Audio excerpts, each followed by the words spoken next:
नमस्ते, मैं हूं परमेश शर्मा। आज मैं आया एक नए वीडियो के साथ। ये वीडियो थोड़ा आप ध्यान से देखें, ज़्यादा बड़ा नहीं है, लेकिन ये अगर आप कोई प्रॉपर्टी परचेज़ कर रहे हैं या प्रॉपर्टी परचेज़ कर ली है तो आपके लिए बहुत ज़रूरी है।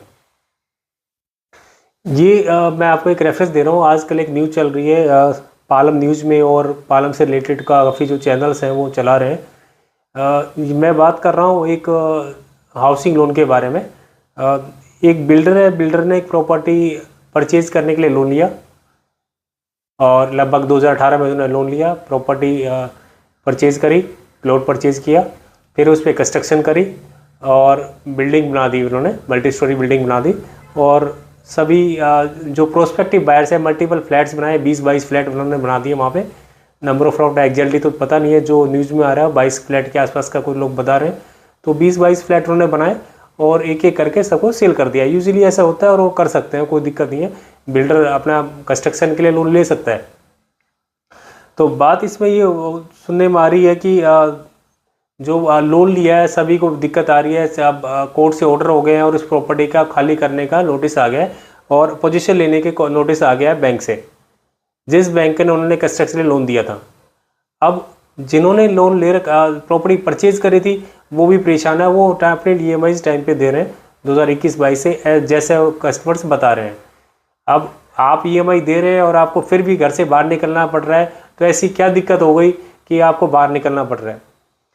तो देखिएगा, इस ऐसे केसेस में क्या होता है, कंस्ट्रक्शन फाइनेंस के केस में बिल्डिंग में लोन होने के बाद जो नया प्रोस्पेक्टिव बायर है, जो लोन प्रॉपर्टी ले रहा है, उसको ये ध्यान रखना चाहिए कि कहाँ बिल्डर ने कहीं लोन तो नहीं ले रखा है।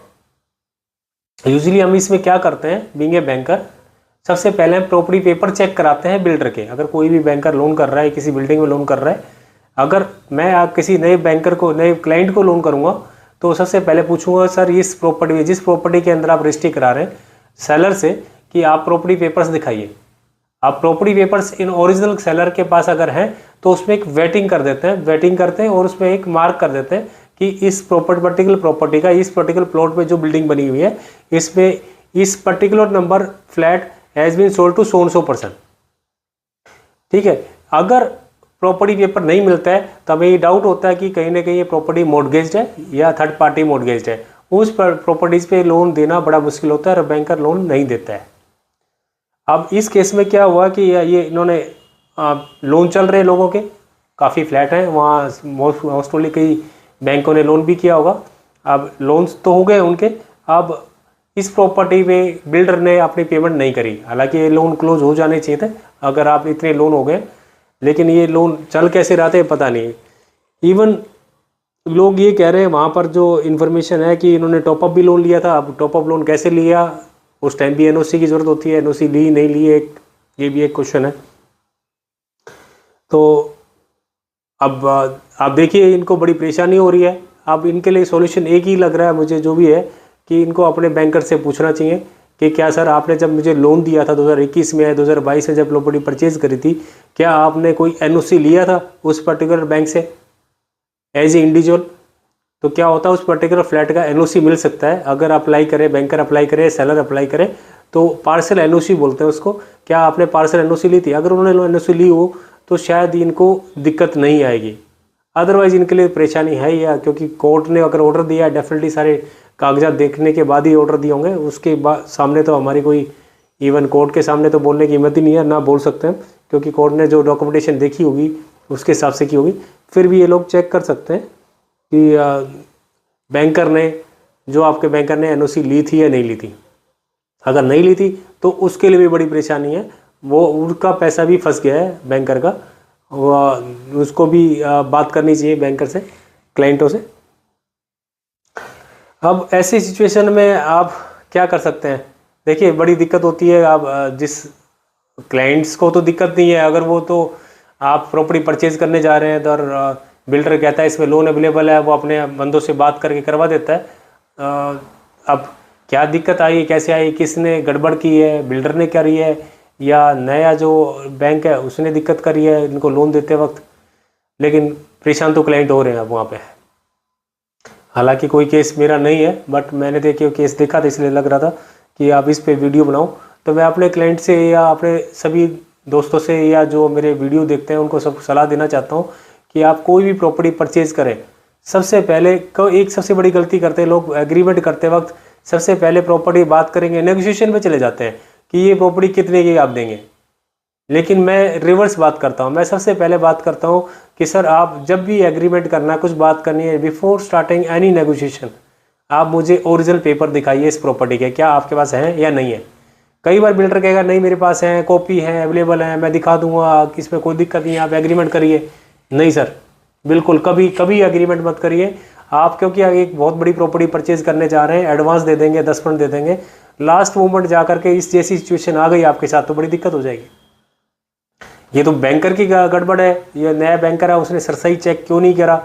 सरसई चेक करता तो डेफिनेटली उसमें लोन दिखता वहाँ पे, अगर लोन दिखता तो उसको एनओसी लेनी चाहिए थी, एनओसी नहीं लेता उसका लोन क्लोज करवाता, पहले ही पार्सल एनओसी या लोन क्लोज कराता।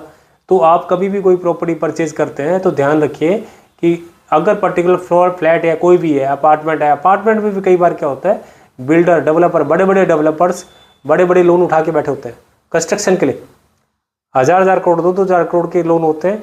तो उस केसेस में भी हमें देखना होता है, बीइंग ए फाइनेंशियल कंसल्टेंट हम देखते हैं, चेक करते हैं सबसे पहले कि इसने कहीं लोन तो नहीं ले रखा, प्रोजेक्ट लोन ले रखा, कुछ ले रहा हो। हालांकि मालूम पड़ जाता है, बैंकर एक बैंकर रहता है नोटिंग करके रखता है कि किसी बैंक से लोन चल रहा है इस प्रोजेक्ट पे, तो उस पर्टिकुलर प्रोजेक्ट पे भी अगर इसी में भी आप लोन ले रहे हैं, पहले सबसे पहले कंफर्म करिए कि भाई इस पर्टिकुलर प्रॉपर्टी पे कोई लोन तो नहीं चल रहा है। अगर लोन चल रहा है तो उसका एनओसी जरूर लीजिए डायरेक्ट बुकिंग के केस में। हालांकि बिल्डर देता है, एनओसी देता है, लेके देता है, क्योंकि उसको पता है कि बैंकर लोन नहीं करेगा इसके बगैर। अब ये कोई स्मॉल बिल्डर थे ये, या छोटे लेवल पे बिल्डर काम कर रहे हैं, छोटे यूनिट से 20-22 यूनिट बना रहे हैं, हालांकि ये भी एक अच्छा काम है, कोई दिक्कत नहीं है। लेकिन ऐसे केसेस में आप और हम अगर जाएंगे, बात करेंगे बिल्डर से, बिल्डर बोल देगा सब कुछ सही है, तो ट्रस्ट करता है आदमी, और जब बैंक फाइनेंस कर रहा है तो और थोड़ा ट्रस्ट बढ़ जाता है। तो अब मुझे तो ये लगता है कि जो नया बैंकर जिसने लोन दिया है उनको ध्यान रखना चाहिए था, चेक करना चाहिए था लोन कैसे हुआ। एक बात और बताई इन्होंने, जो कस्टमर्स हैं वहाँ के, वो बोल रहे थे कि इन्होंने टॉपअप लिया है, तो ये जब टॉपअप 2022 में लिया है तो क्या 2021 में पोजीशन ले लिया था प्रॉपर्टी का, क्या वो चेक नहीं करा गया। जब आदमी जाता है लोन देता है, विजिट होती है, प्रॉपर्टी विजिट होती है, बैंकर्स की विजिट होती है, वो जाके देखते हैं फिजिकल पोजीशन किसके पास है, प्रॉपर्टी वैकेंट है, रेंटेड है, मे भी ये कह सकते हैं कि मैंने प्रॉपर्टी रेंट आउट कर रखी, तो क्या वो चेक करा, कंफर्म किया रेंट टेनेंट से।